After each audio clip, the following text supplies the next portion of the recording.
Testing 1, 2, 3. This will be the March 5th, 2014 City Council workshop meeting, followed by the regular meeting. Good evening. I'd like to call to order the City Council workshop, March 5th, 2014, approximately 6:45. We are here to interview board applicants tonight, and if our applicants would, when we call them, come up to the mic here. Which mic's working the best? Did we determine that? They both work. Okay. You come up, sit down at the table, and the first one we'll take is Mike Chase. Mike. Good afternoon. Good afternoon. Thank you. Mike, we've known you here. Anything you would like to say to us this time? Or? It's a pleasure to be here. As you know, I like being involved with the city. I'm not overly familiar with the desires of the city as far as selecting. I assume this is going to be actually selecting an auditor. So with that lack of background information, I did some research online. I found some references from the Auditing Committee Institute, trying to learn, because I am a learner, on what they go through. Went through the American Accounting Association, learning what auditor selection and auditing committee characteristics are. And then I found a proposal for forensic auditing services for the city of Port Orange, Florida. Went through this document to make sure I was technically capable of understanding what this type of proposal would entail. I actually found it very compelling to read, because there are piece parts to it that are important. So with that, I wanted to try to do some homework up front to try to understand what would be required of me. Right. So I would be very interested in serving in any capacity that I can volunteer in. Thank you very much. Thank you for putting your time and effort out. Any questions for Mike from council? I would just say, I know you have known you for a number of years. I'm impressed by the initiative that you've already shown. I have no questions for you, because I think I know you pretty well, and I appreciate your volunteering to serve on this committee. Thank you. Mike, I know you pretty well. You've been a trooper all the way along with everything, and the one thing that I know more than anything is you do your homework. And again, you evidenced again tonight. So just from my standpoint, thanks for being here. We appreciate it. Thank you. And I would just echo the same comments. You've always been prepared for whatever meeting you've ever had to come to, and you did the same tonight, so I'm fine. Okay. Thank you very much. Mike, thanks very much for coming. Appreciate it. Appreciate it. Appreciate the opportunity. Yes, thank you very much. Steve.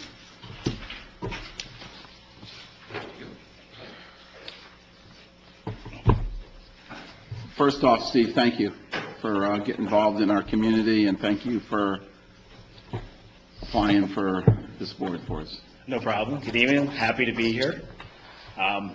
It's funny to hear Mike say he did his homework. Actually, one of the first things I actually went out and did was to go out and find out who we had for our auditor before, and how that came to be, and what they had to offer and stuff like that. I figured since we were going to be looking at selecting somebody, no better place to start than where are we at now. So that's where I began. Just to kind of give you a little bit about my background as far as auditing and stuff goes. In case you don't know my background, I work at the Cape. I'm responsible for all the ordnance, explosives, and flight hardware, both at Kennedy Space Center and the Cape. To give you an idea how much that is, my department for operations and maintenance is about a $4 million budget that I oversee. I have over 20 million items that I have to account for. That's every bomb, bullet, explosives that goes on out there. And obviously, that's something you can't lose. I do over 32,000 transactions annually out there with these type of items, and that stuff's worth more than about $67 million that I keep track of that's out there. Parts of audits, obviously, as you can imagine, when you deal with flight hardware and you deal with explosives, you're constantly being looked at. Some of the agencies that actually have audited me, or I've participated in audits, everything from the Air Force Inspector General to the NASA Inspector General to DCAA, Defense Contract Auditing Agency, DCMA is out there, obviously ATF, FAA, DDSB, even the Florida State Fire Marshal. We get audited about every 3 months from somebody who wants to look at everything from our finances, our expenses, our accountability, facilities, work orders, and so on. So being audited is something that I'm probably really good at. I can just tell you that in 5 years as I took over as manager of the area, I've had 0 discrepancies in about 75 audits. So I do it well that I'm out there. I'm a very rule-oriented type person. So I do well from that aspect. And this kind of interested me. I appreciate the offer and the chance to take a look at this. I thought it was a good opportunity to get a more in-depth look at the city and more in-depth of what we do here and how we do here. I've reviewed the budget. I have a copy of the budget with me. I was here when we covered it to kind of see where we're at and where we're going. So that's where I come from. Steve, thank you very much. Questions for Steve? I'm not going to ask any questions because I've interviewed you twice already this year for 2 other positions, and I appreciate the initiative that you showed to prepare for this committee. I appreciate your background, and I also appreciate your regular attendance at our council meetings because it's obvious you've been trying to learn about the city, and thank you for volunteering for this committee. This is a committee that we're putting together, and I know that we have had pretty much in the past, we've not wanted to have people on 2 boards, but having a person on a board and a committee is not something that's out of the ordinary. Only for certain boards. For certain boards, Yes. right. So Mr. Osmer actually resigned from the code board. Okay, all right. I don't have any questions of Steve. I know, I've sat through one interview with him, and, you know, I know his background, and I think it's great that he's volunteered again to serve our city, so I'm good. Just one question. Steve, first meeting night, what do you see as the primary objective of that first meeting night and moving forward?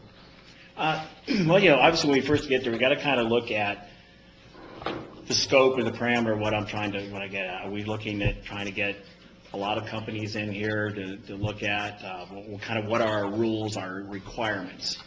As my background always is, I always need to know the requirements. What are our requirements? What is our format? What are we looking for?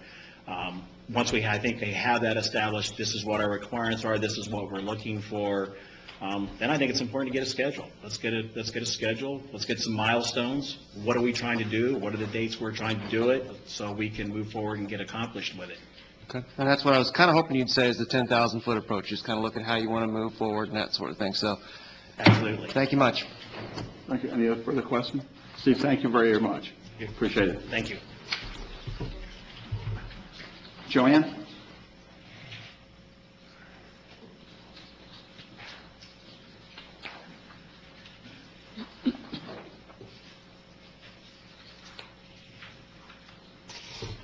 Hi.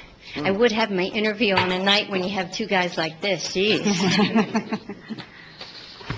You rank right up there. You got pretty good credentials here. Thank you. Well, I was interested in starting in code enforcement because if I'm selected, it would be the first board that I've served on with the city. And because I have volunteer work with my homeowners association that does a somewhat similar function, I thought it would be a good board to get my feet wet and learn more about how the boards work. And I did talk to John Stone about what the work would entail, and I think that it's certainly something I could contribute to and do a fair job for the city. One of the things John mentioned, and it's the same way we run our homeowners association, these are people that are our neighbors, and we're going to be running into them, and we're going to be living with them. We want to enforce the rules, but we also want to keep them as good neighbors. And the way to do that is to be fair to everybody and enforce the rules equally among everybody. Okay, thank you. Any questions for Joanne since?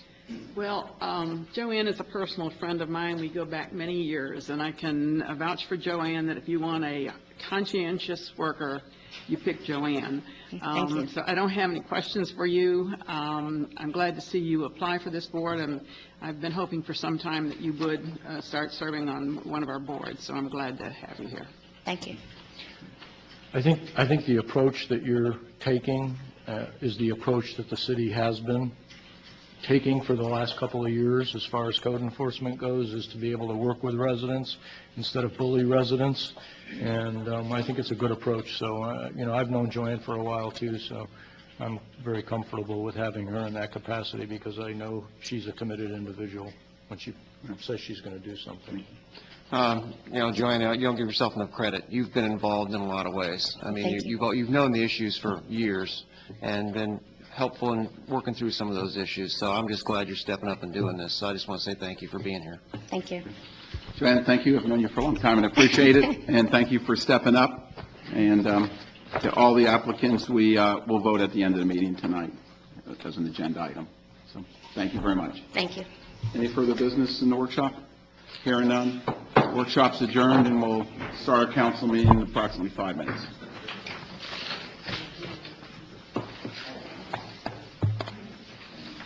Good night. Night, Mike. Good evening. I'd like to call to order regular city council meeting in the city of Satellite Beach, March 5th, 2014, approximately 7 p.m. Will you please join Vice Mayor Gott for a moment of silence and a pledge? Please join me in a moment of silence.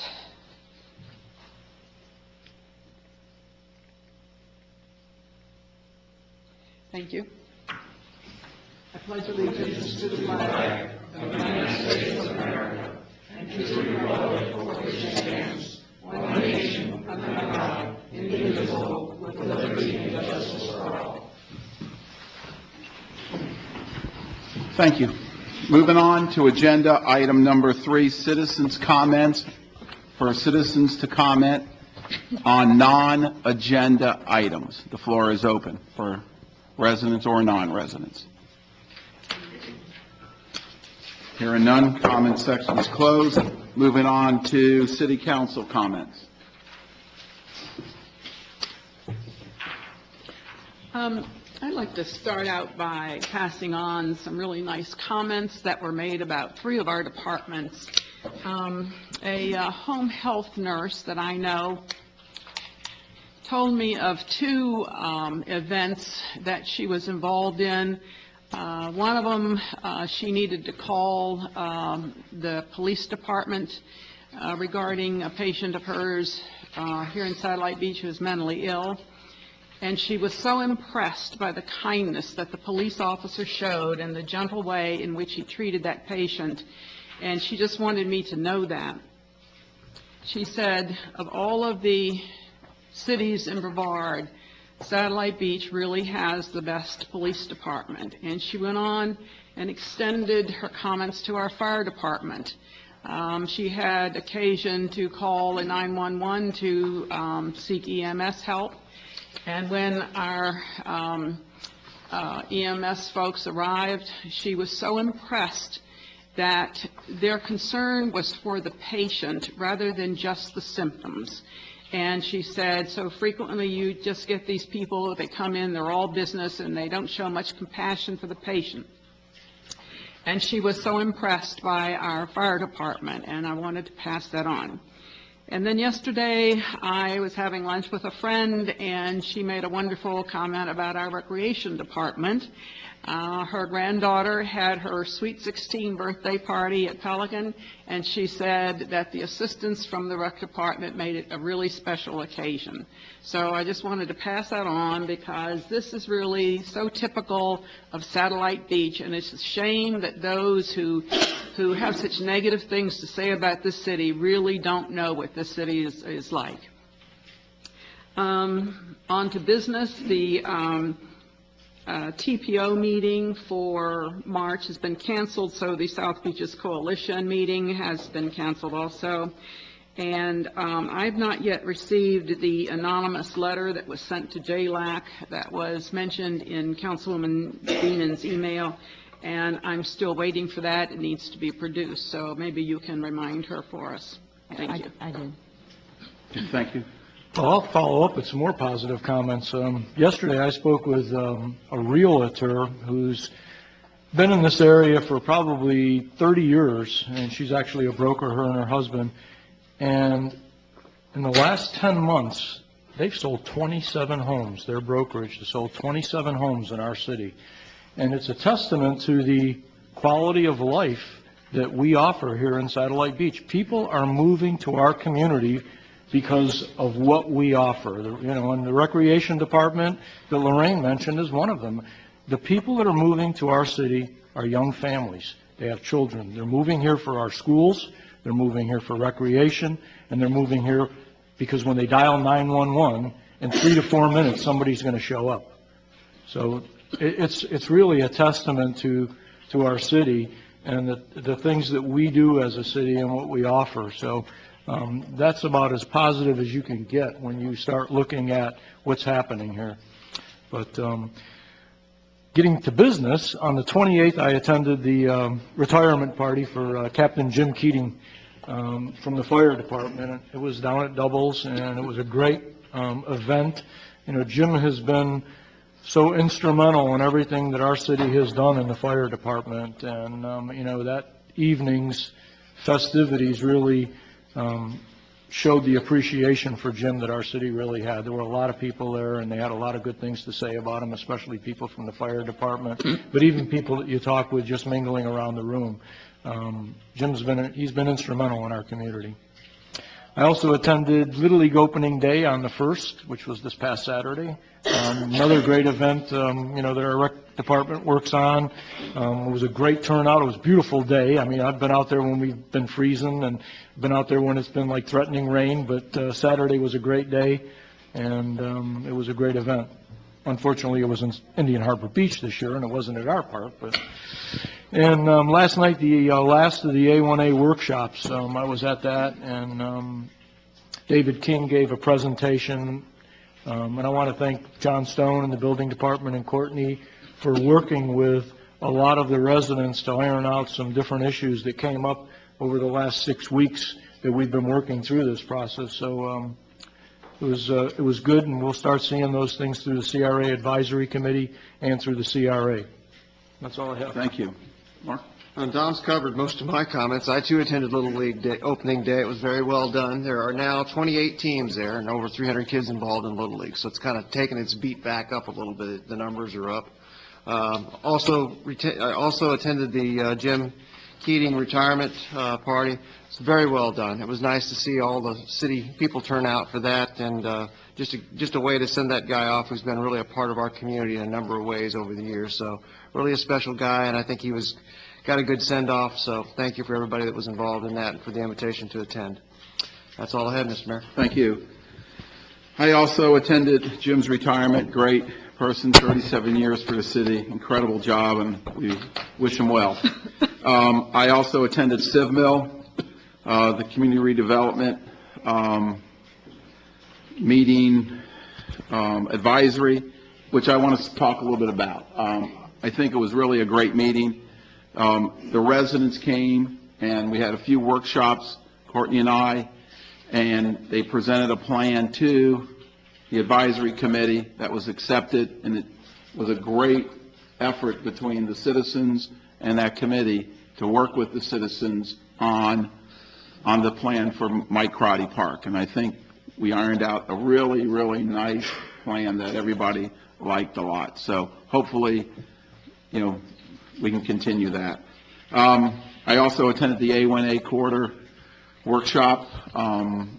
They did a fabulous job, John and Courtney, thank you. And I hope people continue to come out for them. They're very important to us, and we hope we can get something really nice done on the quarter. And that's all I have to say. Moving on to City Attorney's report. I have nothing. Thank you. City Manager. Thank you. I am going to let Rec come up in the Recreation Department. Jacqueline Gilcher come up and just talk about some of the events that we have coming down the line, and then also the success of our oyster mat workshop. So when she gets done with that, I'll go on with my report. Thank you. Hi. Welcome. Thank you. February 22nd, we held a 3-part event in conjunction with the Brevard Zoo. The first portion was oyster mat making. We had about 60 people attend that, ranging in age from, we had preschoolers, we had Cub Scout troops, to my age, seniors, and on. Oh, sorry. Sorry, Mary. We're the first beachside community to actually offer the oyster mat making program with the zoo here, so we're really pleased to be a part of that with them. The second portion of that event was oyster gardening. That was another workshop. We had about 60 Satellite Beach residents attend. Each group, or each resident made 4 oyster habitats, which they then take home, and they'll monitor weekly and provide data and results to the Brevard Zoo. It's actually a very key component to the Brevard Zoo's oyster restoration program, in that they have to determine where oysters can survive to determine then where to put the oyster mats. So they'll be collecting that data based on what our residents provide. And I think I said we had about 60 people attending that workshop also. That brings us to the third part of the program, which was oyster distribution. We were the second facility to offer the oyster gardening program. So people from the first program came to our event to pick up their oysters to take home and put in their little habitats and hang over their docks, just like our residents soon will. And we are going to be offering the oyster mat making program on a monthly basis with the zoo from now through the fall. So this is a pretty busy event time for us. This is like peak eventing. We had that event, and then the others you're aware of is we have coming down the pike, we have a free community jazz festival up at Pelican Beach Park. The Satellite High Jazz Band is going to perform for us on March 16th. March 16th. There's flyers over on the... Yes, right here. Thank you. That should be a lot of fun, and it's free. And there's the new playground that everybody can enjoy. And bring your own chairs, bring your own refreshments, whatever. There's no commitment. Just come and enjoy that. We also have Sampson Island Open House coming up, which there's free transportation, a light lunch. You get a great chance for people that aren't normally able to get to the island, a chance to go and do that. What else do we have? We have a farmer's market that's going to start on a week from Thursday. I think that's March 13th. Yes.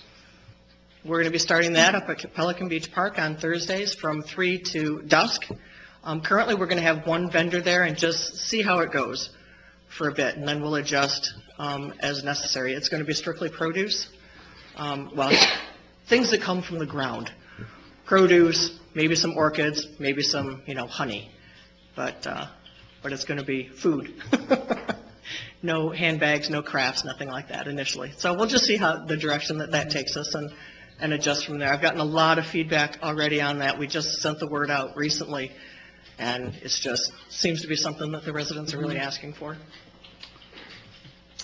So, Well, she anything just else? does such a great job, and we want to highlight some of the things she does throughout the city. And I think, talking about the farmers market, I put that on Facebook, and honestly, on Facebook postings, the recreation postings are by far the most popular. They go viral, and people share them. And the farmers market, I actually got phone calls from people saying, "Oh, finally, we got a farmers market, and it's so great, and what a great spot." Everybody was real happy to see it at the Pelican Beach Park, and so they're doing a great job. And the other thing I wanted to compliment them on is they worked so hard to get that playground into the ground by the last weekend. And I was actually at the park last weekend, and there are many people, many grateful families to see that installed. And so I just wanted to bring them out and let them give you an update on their successes, because they do a good job over there.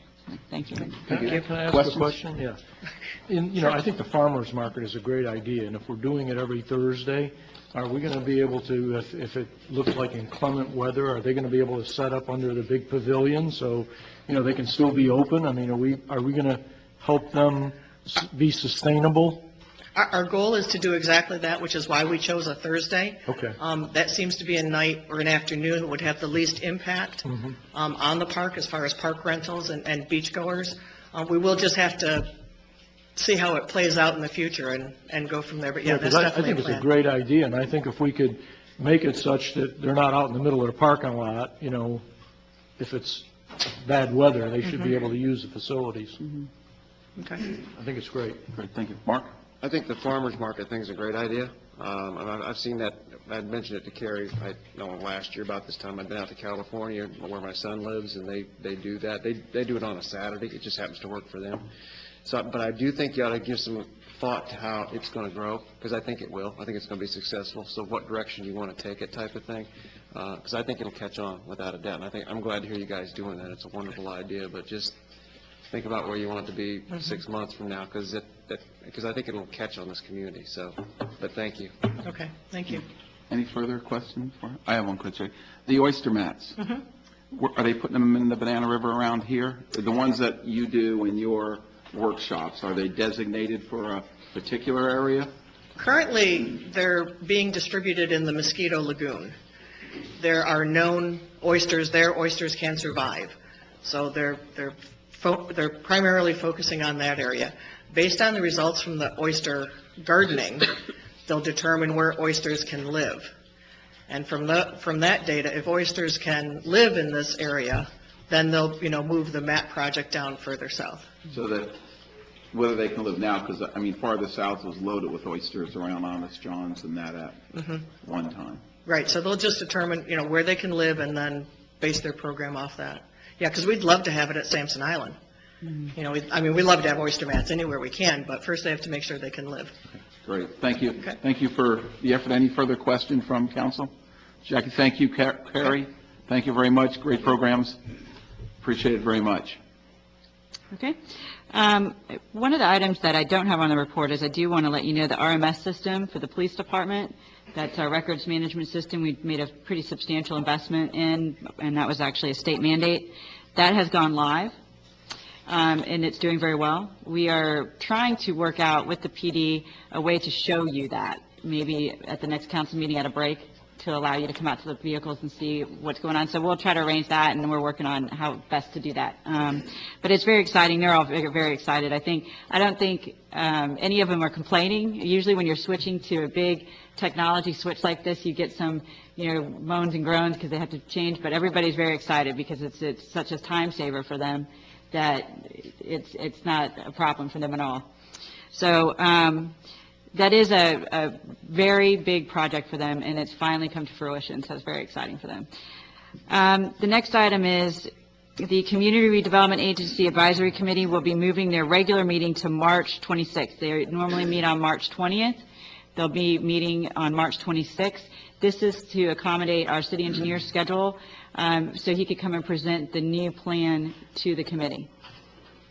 In place of that, Councilman Montanaro will be conducting his town hall meeting on March 20th at 6 o'clock in the city council chambers. So we will be here for that meeting, and we'll figure out a way to advertise that on the web and so on. I did want to let you know it's an expense that's... Can you stop for a minute? Councilman Montanaro is going to have his town hall on March 20th. The city engineer is going to present the A1A plan when? March 26th. The 26th.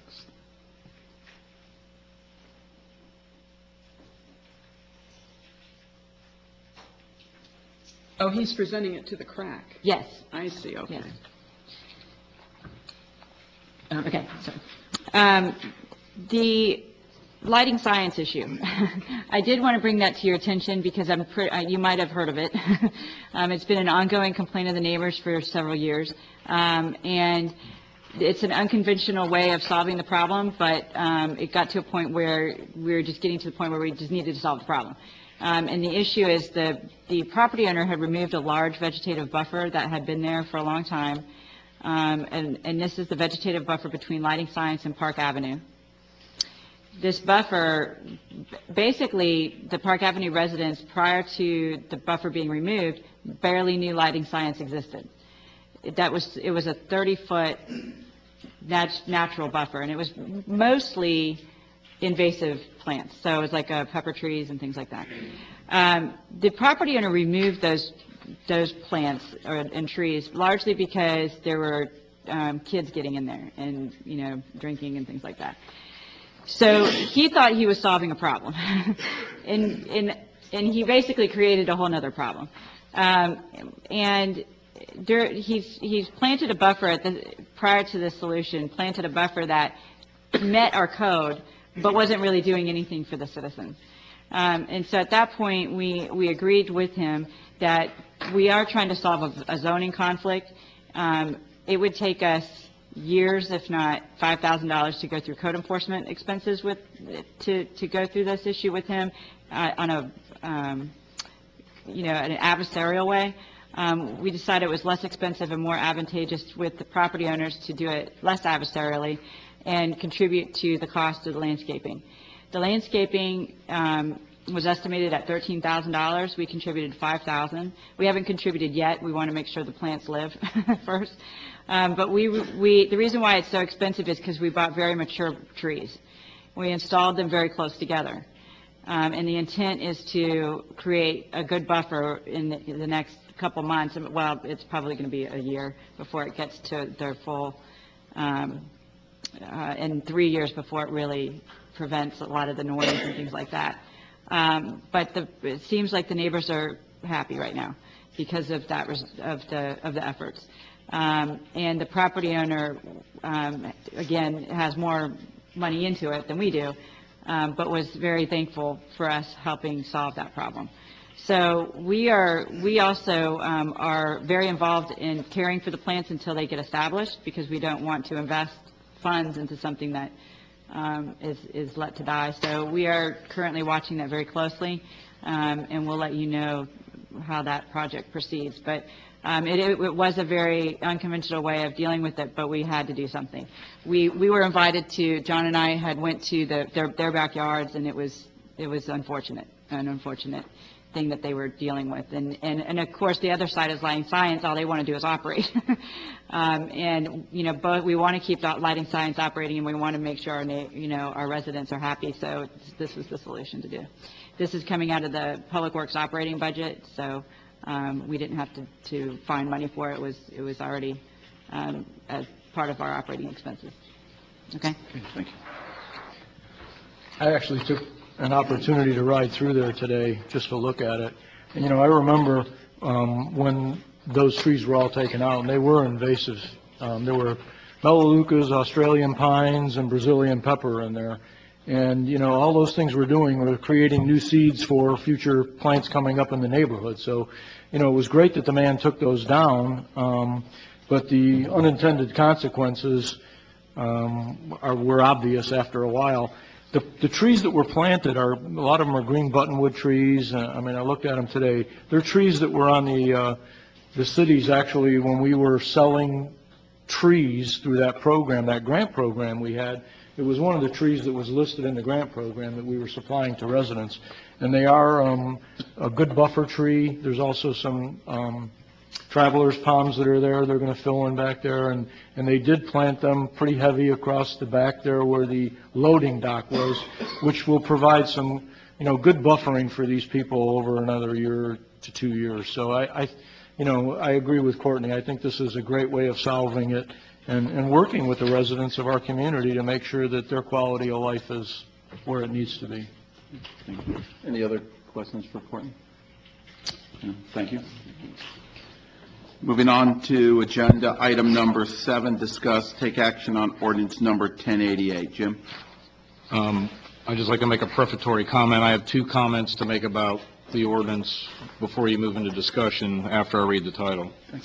Ordinance number 1088, an ordinance of the City of Satellite Beach, Brevard County, Florida, repealing sections 3-1, sub 6 through sub 8, Satellite Beach City Code, repealing current administrative text for section 3-3, Satellite Beach City Code, Chapter 1, Florida Building Code, close paren, adopting new administrative text for section 3-3, Satellite Beach City Code, Chapter 1, Florida Building Code, close paren, adopting a new section 3-5, Satellite Beach City Code, implementing and updating flood management regulations, adopting flood hazard maps, designating floodplain administrator, adopting procedures and criteria for development in flood hazard areas and for other purposes, providing for applicability, repealer, severability, and an effective date. It's the second reading of ordinance 1088. The first comment I have is that we had to submit it back to this person that we have to get their imprimatur from, and they said that the way this is currently worded was approved by them, so we can approve it on second reading. The second comment relates to some editorial changes that were made between the first reading and the second reading, so I guess the motion should be that this ordinance as presented will be approved with the changes that I'm about ready to tell you. There's 4 of them. Only one of them is substantive. Changes. I did. And were they approved by? That's what, this ordinance is the one that was approved, and it has these additional items in there. I just want to let council know what was changed between the last version and this version. And are they in here? Yes. And I just wanted to let you know what they are. Okay. And only one of them is substantive. On page 2, in sections 2 and 4, where it says Satellite Beach City Code, there's a comma after code now. There was no comma there before. On page 9, this is the only substantive change. When there was some revisions being made, there was a word left out, and it's in section 104 point 5, and the second line starts development authorized by such permit. The word "not" was not in the last version. "Not" is supposed to be in there.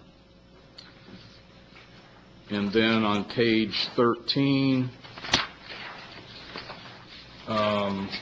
section 107.2, appeals, the word "the" is added. The word "the" was not in there before, right here, 107.2. Right here. That word "the" was not there before. And then on page 32,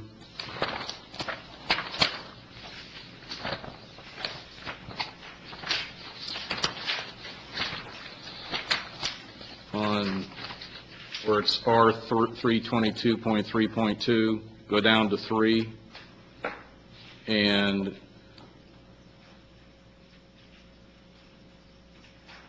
there used to be a 4 there, and 4 started, basically, where it says the use of fill for structural support is prohibited. We added the semicolon, and then what was after that, there may have been a little minor editorial revisions, but in essence, what used to be 4 has been collapsed into 3. They wanted it back in the format that they had it before.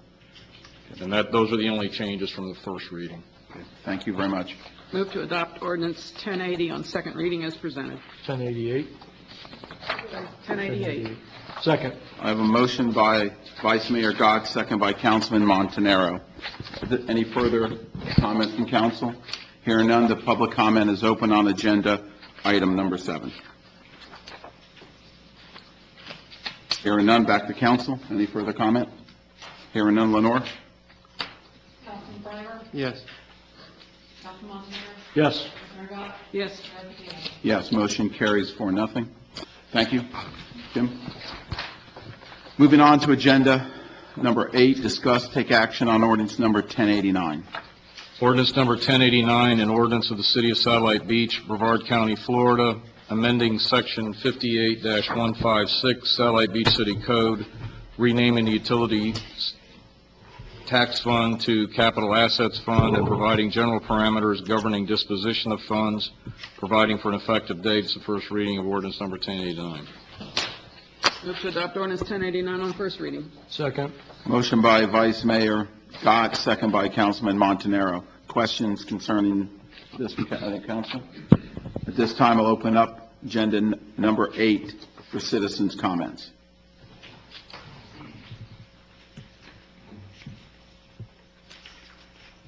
Sherry Hudson, citizen. On the utility tax fund, I'm not totally conversant with this, but isn't that the taxes from the utilities supposed to be spent on certain items only? And if the money just gets thrown into the general, the capital asset trust fund, how do we know that that money is not being spent on other things other than it's supposed to be spent on? Thank you. We'll get you. Courtney? I believe that the utilities tax fund, when it was implemented, was for capital assets. It's just the name that we gave it because it was derived from the utility taxes, but it was specifically for capital assets when it was done, and that was done back in the 90s. 96, Yeah. I think. Utility taxes are actually just a general fund revenue, usually, in most cities. Our city is unique in that we do capture those taxes specifically to put into a capital assets fund for capital asset purchases. So we are unique in that. Excuse me. So there's no change in how we're operating, we're just updating the terminology to reflect the correct account name. The use of funds is the same. But I will be available after the meeting to answer any of your questions if you have any more. Any further public comment?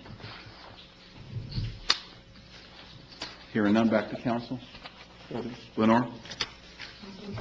Yes. Yes. Yes. Yes, motion carries 4-0. Moving on to agenda item number 9, discuss, take action on ordinance number 1090.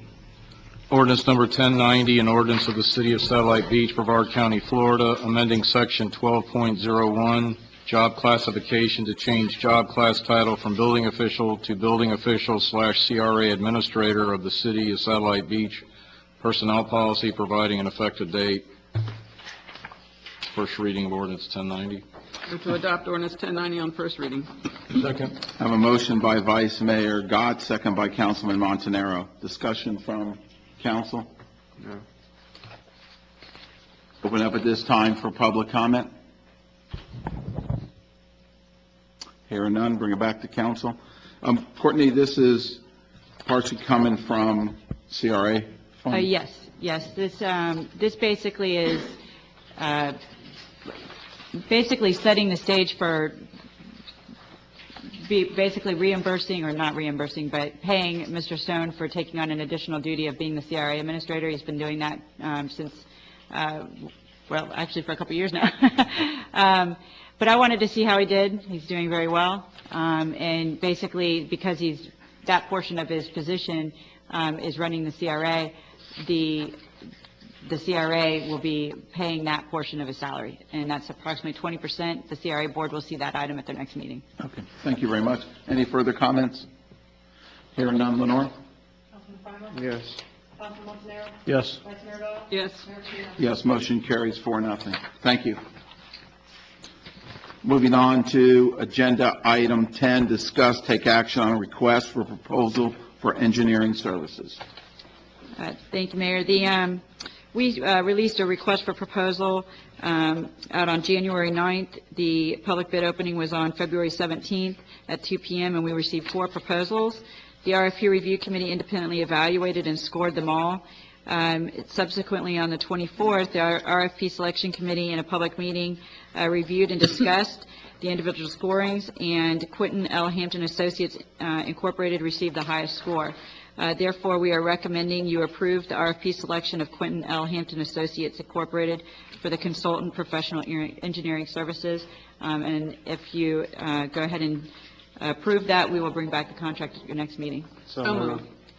Second. Okay, I have a motion by Councilman Breimer, a second by Vice Mayor Gott. Okay. Further questions from council? Open this up to public comment for agenda item 10.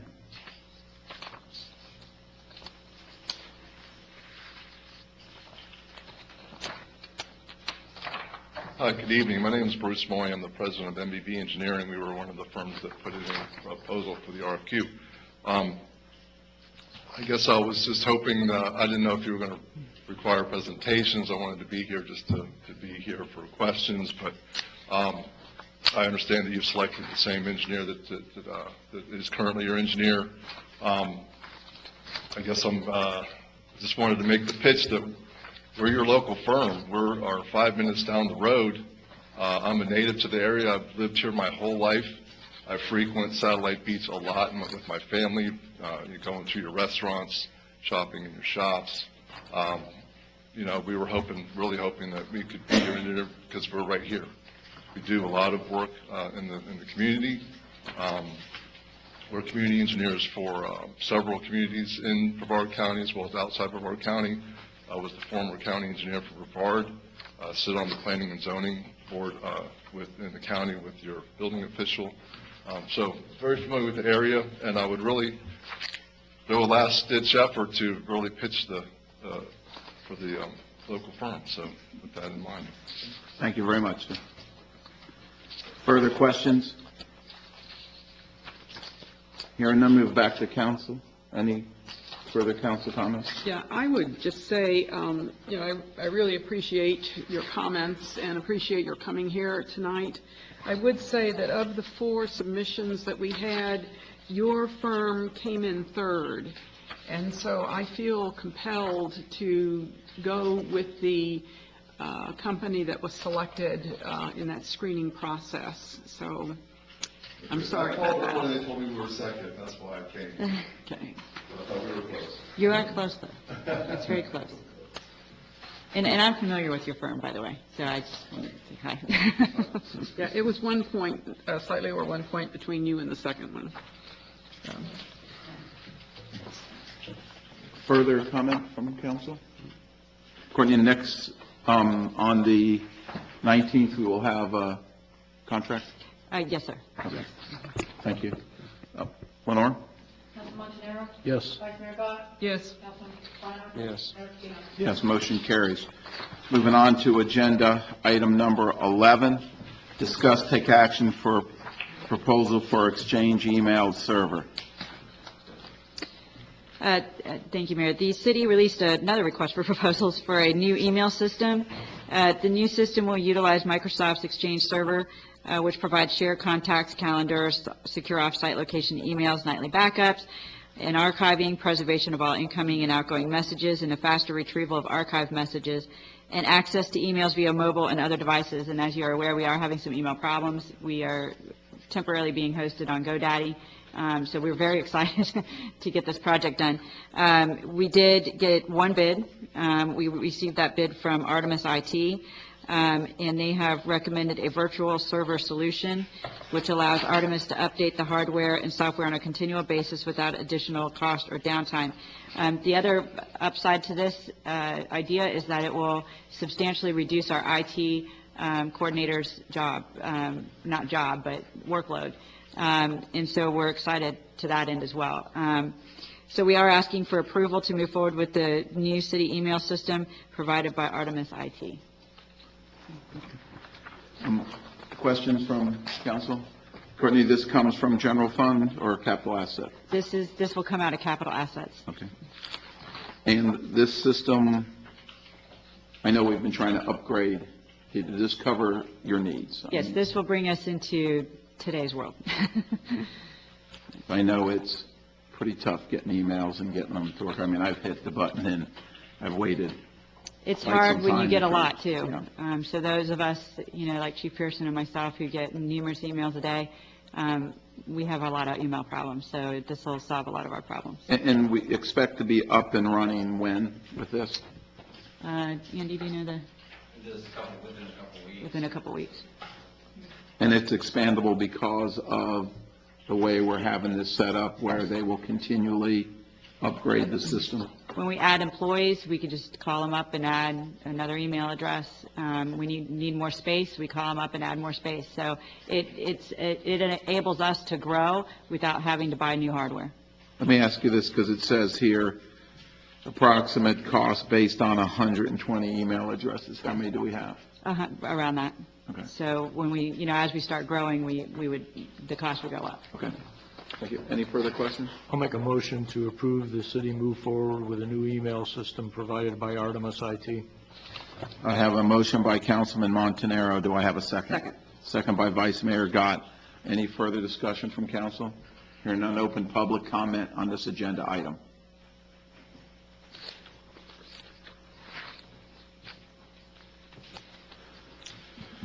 Terry Hudson.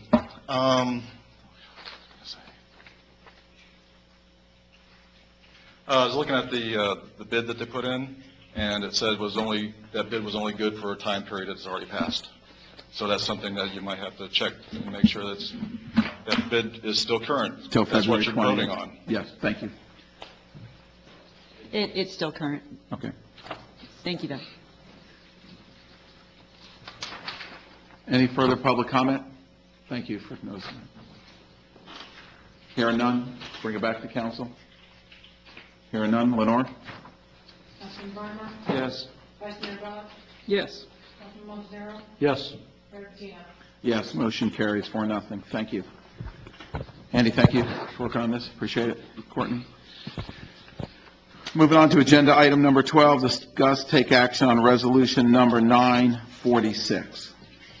Resolution number 946, a resolution of the City of Satellite Beach, Brevard County, Florida, making findings supporting the First Responders Program and urging the Brevard County Board of County Commissioners to continue supporting and participating in the funding of the collaborative effort between Brevard County municipalities and Brevard County government to provide the highest level of emergency medical services to municipal and county residents, providing an effective date, and providing for adoption. It's a reading of resolution number 946. Thank you. Do I have a motion or questions? I'll make a motion to approve resolution number 946. Second. I have a motion by Councilman Montanaro, second by Vice Mayor Gott. Discussion from council? You know, this is a concerted effort by all the cities in Brevard County to pass pretty much the same resolution and language. And what this really does for our city and the other cities is when we respond as an EMS unit, all of the equipment that we use, we don't have the ability of billing out for as the city. And this is how some of the money is returned to us from the county. So this is crucial to our fire department when they utilize whatever equipment it is or whatever things they use in an EMS call. You know, the county has the ability to bill for these things because they are working the ambulance service on these calls. So them not funding this is going to be a detrimental hit to all of the municipalities in the county because this money will come out of our general fund.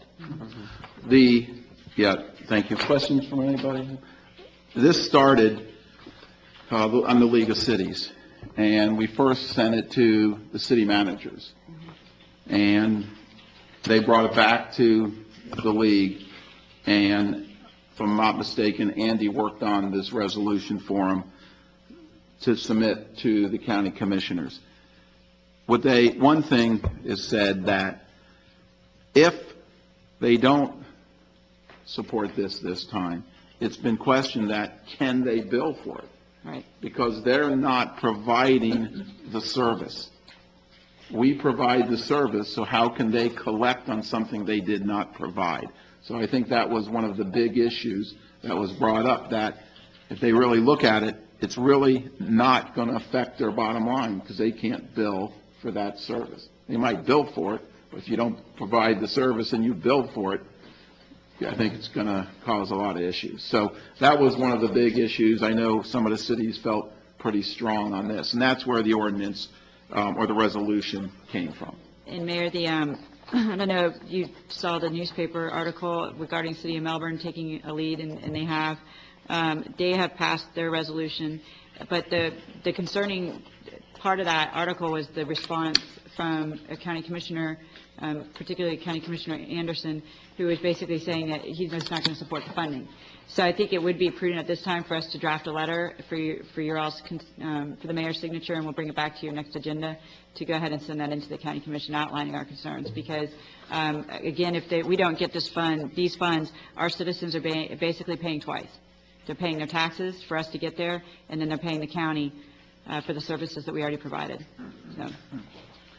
Thank you. Yes, it's very interesting. I know Melbourne's been behind it pretty strong. Yes. Because ours is a $50,000 range contribution that they provide. If I'm not mistaken, about $48,000? $42,000, okay. But the City of Melbourne's significantly higher than that.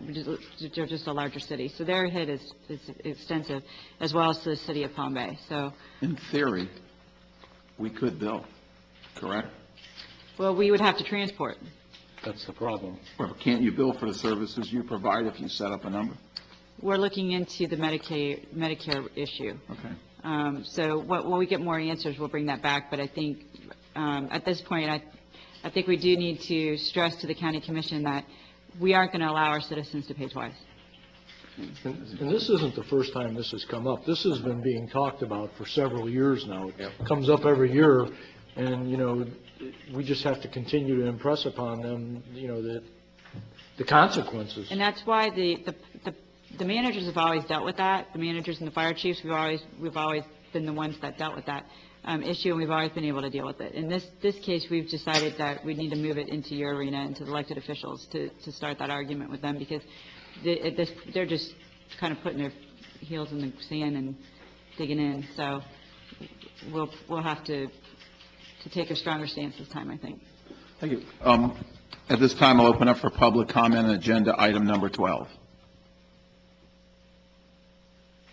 Hearing none, bring it back to council. Further discussion? There were some typos in here that I've already discussed with the city manager, and I just want to make sure that they get in before the mayor signs this. Thank you. Further discussion? Courtney, you are going to do a letter, is that right? Yes, I'll draft it, and then and we'll bring it back for your consideration at the next meeting. Further? No, that's it. Lenore? Councilman Breimer? Yes. Vice Mayor Gott? Yes. Councilman Montanaro? Yes. Mayor Patino? Yes, motion carries 4-0. Thank you. Andy, thank you for working on this. Moving on to agenda item 13, discuss, take action on a fire department vehicle financing. At your last meeting, we provided a low bidder, but in actuality, we made a mistake and realized that we had a lower bidder. And that's what you have in front of you is the low bid. It's actually good news because it's a good interest rate at 2.57, which is lower than the last one. So we just need to make that correction so we can move forward. So we're asking for your approval of this low bid. Council comments. Move to authorize staff to proceed with the low bid municipal leasing consultants to finance the fire pumper truck in the amount of $375,000. I have a motion by Vice Mayor Gott, second by Councilman Breimer. Further discussion from council? Hearing none, at this time, I'll open up agenda item 13 for public comment. Hearing none, bring it back to council. Courtney, the only thing, I think this is great. My issue in the future, as we discussed today, have a hard time believing we keep something for 24 years. From the standpoint, there has to be a point where it's a diminishing return, and that at some point with items that are this expensive, I think we need to find out is, do you keep them 15, 18 years, and when you get rid of them at that point, they're a better value when you trade them in? Because I have a hard time believing, or I heard today, the truck is in the shop again. Yes. So, there has to be some point we don't get to this, so we don't continue spending this dollar, or we trade it in when it has some value. That's the only thing. Any further comment? Nope. Hearing none. Lenore? Councilman Montanaro? Yes. Councilman Breimer? Yes. Vice Mayor Gott? Yes. Mayor Patino? Yes, motion carries 4-0. Thank you.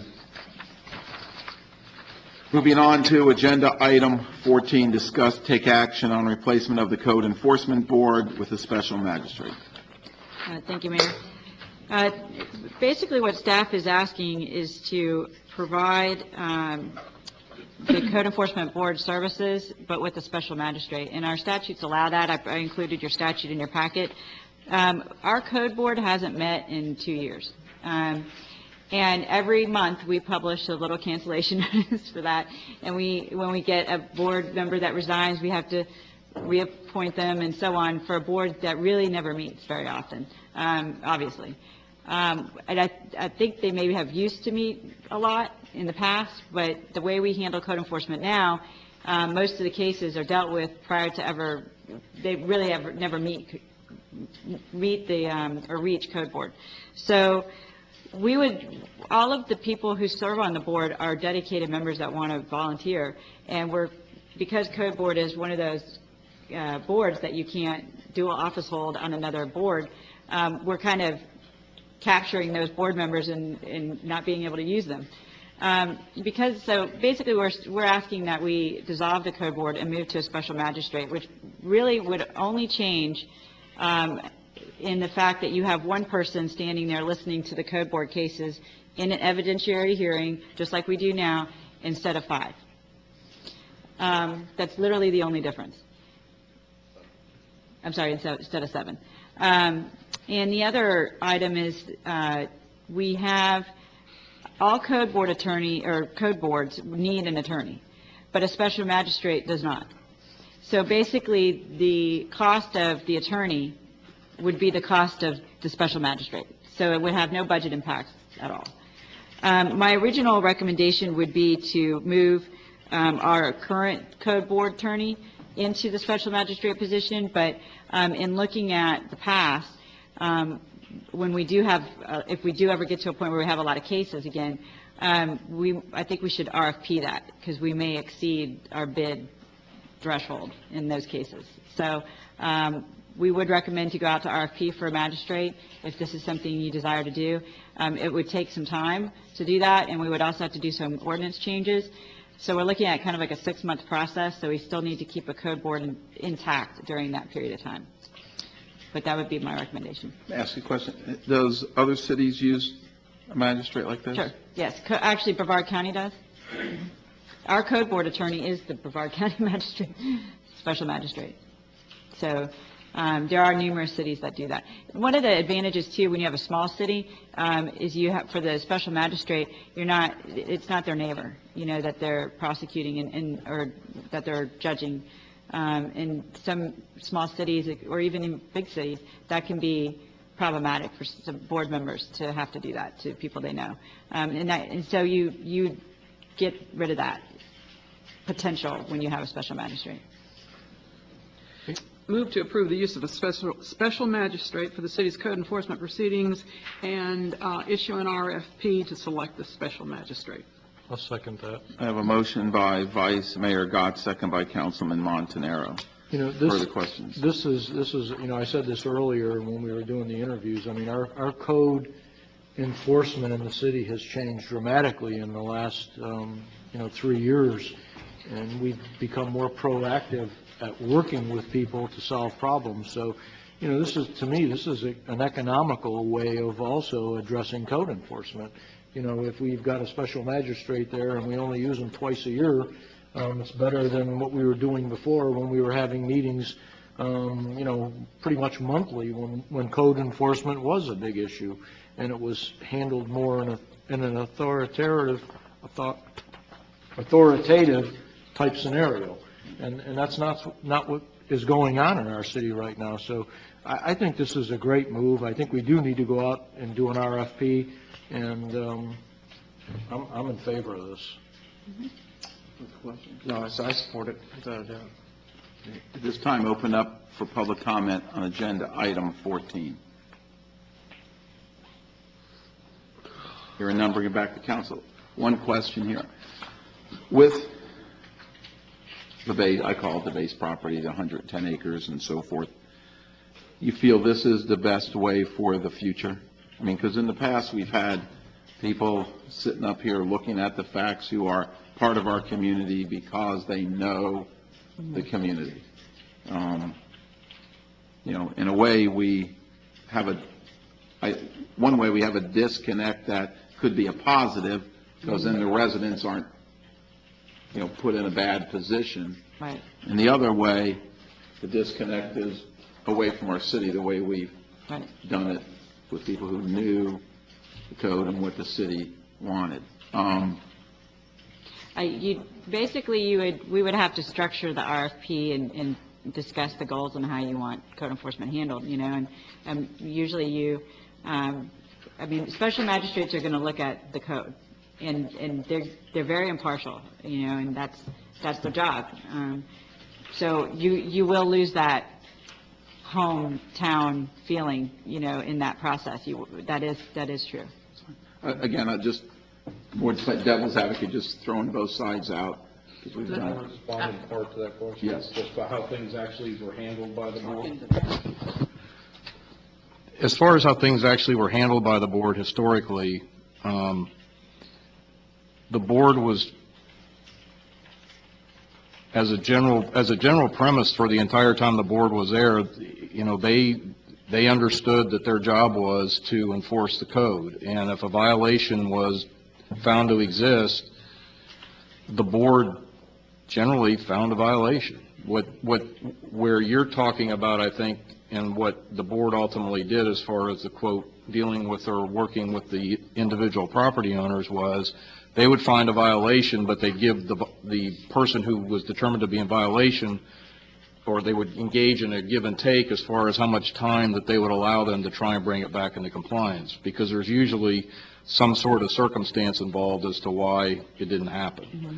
So, you know, the board generally did what Courtney just indicated that the magistrate is going to do, which is follow the code. The give and take was how much time they were given to take care of the problem. Right. And that may be something that you can engage in when you get to that point, as far as what you're expecting from the Right, magistrate. especially the leeway, most or the differences that you see in between boards and special magistrates, or even in between boards, is how they deal with the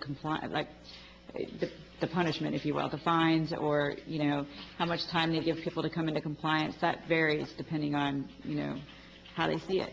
A lot of special magistrates are already experienced in that, where they can see if, you know, somebody has a personal circumstance that would prevent them from complying, they're usually going to consider that, because that's, you know, the idea is to get people to comply, and that's what, and they know that.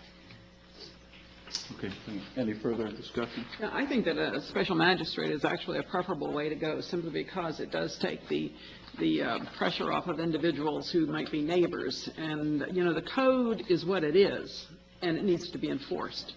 And anybody who is pushing that needs to go before someone who is truly impartial and doesn't have a dog in the fight. So I think that this is the way to go. I did too, thank you. Ms. Lenore? Oh, is there any further comment, Council? Okay. Lenore? Councilman Breimer? Yes. Councilman Montanaro? Yes. Vice Mayor Dodd? Yes. Mayor Patino? Yes, motion carries. Thank you. Okay, moving on to agenda item 15, proposed agenda items for our March 19th meeting. So far, most of the items that are coming before you are follow-ups to this evening. I'm sure we will have more. We haven't identified them yet. Okay. Will that letter that we're talking Yes, about doing, that'll be that'll added. come up under your city manager, or will that come up under a separate agenda item? Either way, I think, either one. I think, depends on how much we put in there. Okay. Okay. That doesn't matter. Okay. Thank you. So any further items that need to be on here or comes up, please get with Courtney. Okay, moving on to agenda item 16, appointments to boards. Mr. Mayor, we have here a couple more, Beautification Board and Library Board. Since the Library Board is down in my neck of the woods, I'll take that to be the liaison. Okay, and thank you. So you'll handle that one. The Beautification Board meets on Friday at 9 o'clock. I can take that board. I can't guarantee that I'll be at every meeting, but I can take the board. Okay. Sanson Island Park Committee, I'm on one, so I'll take that one. If that's okay? Yeah. Okay. Okay, so now we should have every board covered, correct? Okay, thank you. Okay, Auto Selection Committee appointments. We had 2 applicants today to serve on it, Michael Chase and Steve Osmer. I'll make a motion to appoint Steve Osmer and Mike Chase as members of the Audit Selection Committee. Second. A motion by Councilman Montanaro, second by Vice Mayor Gott. Further discussion by council? Yeah, it's my understanding that Mr. Stewart is going to be the staff person serving with that committee. Is that correct? Yes, so it would be good to include him in your motion. I apologize, we should have put that in there. Okay. Do I have amendment to it? Well, she wants it in the motion? Yeah, I think that the city manager has the authority to assign her staff people without Okay, I just want to make sure. Okay, thank you. Motion stands. Further comment? Lenore? Councilman Breimer? Yes. Vice Mayor Gott? Yes. Councilman Montanaro? Yes. Mayor Patino? Yes. Mike Chase, Steve Osmer, thank you. Well, Mr. Stewart's going to be a voting member of that committee, though, so you don't think you need to formally appoint him?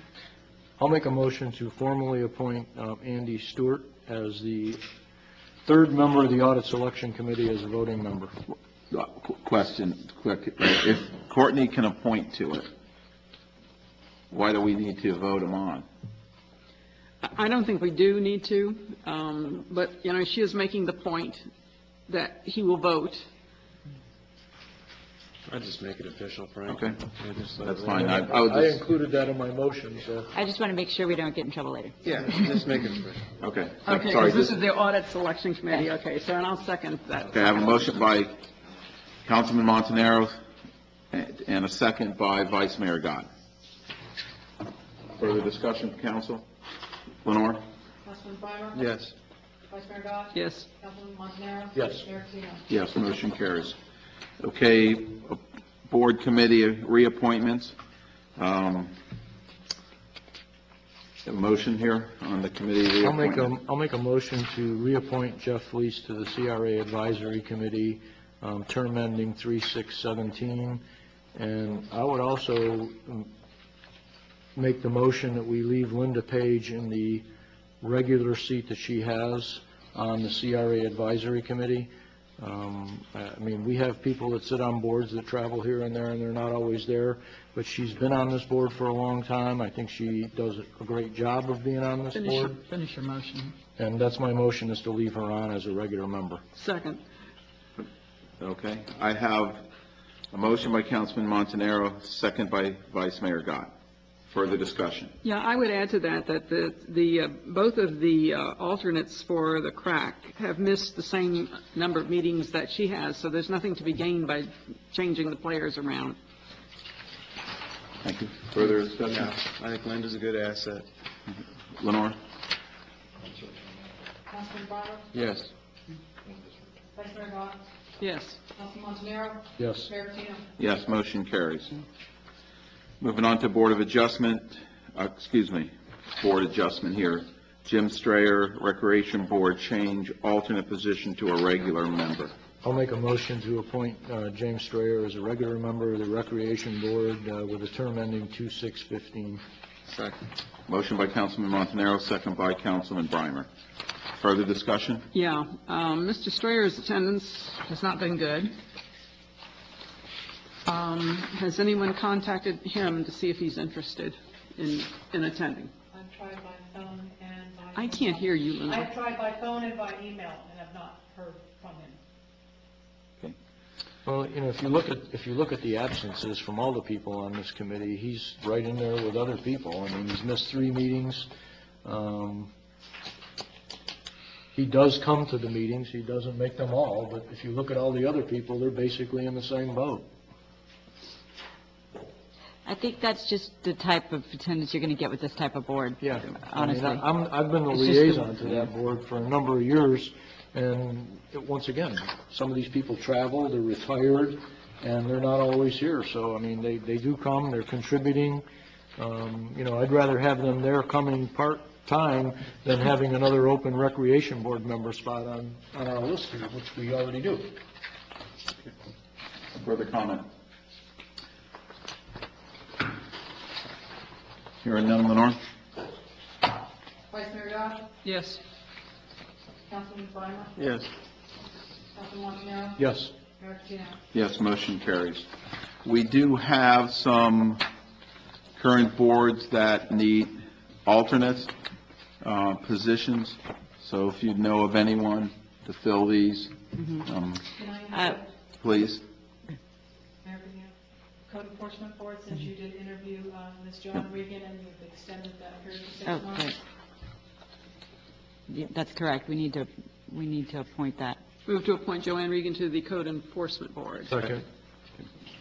I have a motion by Vice Mayor Gott, second by... Is that a regular or alternate? Regular. Regular position. As a regular member, as part of my motion.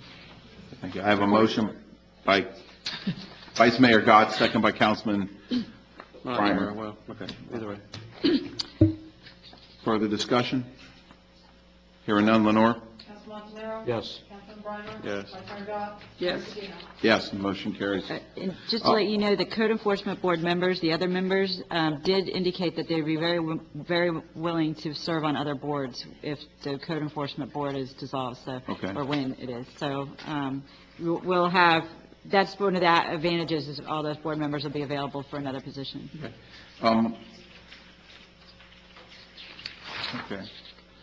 Well, to the council, if you have the opportunity when you're by City Hall to pick up the applications, and if you see someone you'd like to get involved, try to fill at least some of these alternate positions so they can have a meeting. Okay, moving on to agenda number 17, adoption of minutes from the February 5th regular meeting. Go ahead. Move to adopt the minutes of the February 5, 2014 regular meeting as submitted. Second. I have a motion by Vice Mayor Gotz, second by Councilman Montanaro. Further discussion? Hearing none, Lenore? Councilman Breimer? Yes. Councilman Montanaro? Yes. Vice Mayor Gott? Yes. Mayor Patino? Yes, motion carries. Any further business before council? No, sir. Hearing none, meeting is adjourned.